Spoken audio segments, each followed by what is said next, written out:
ہمارے چینل کو سبسکرائب کریں اور بیل آئیکن کے بٹن کو دبائیں۔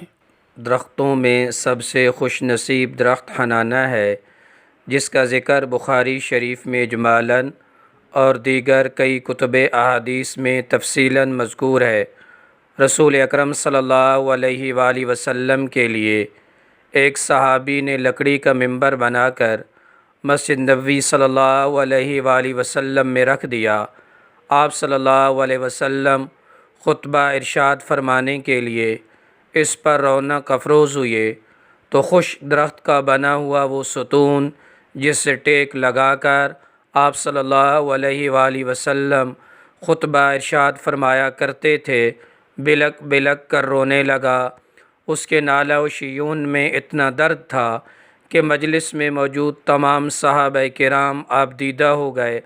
حضرت صلی اللہ علیہ وسلم نے جب ستون کے بے قراری ملاحظہ فرمائی تو خطبہ مؤخر فرما کر اس ستون کے پاس آئے اور اسے سینے سے لپٹا لیا۔ پھر صحابہ کرام سے فرمایا، یہ میری جدائی میں گریاں گناہ ہے، قسم ہے اس ذات کی جس کے قبضہ قدرت میں میری جان ہے، اگر میں اسے سینے سے لپٹا کر دلاسا نہ دیتا تو یہ قیامت تک اسی طرح میری جدائی کے غم میں روتا رہتا۔ اس درخت کی یادگار کے طور پر اسی مقام پر ایک ستون اسطوانہ حنانہ کے نام سے مسجد نبوی میں آج بھی موجود ہے۔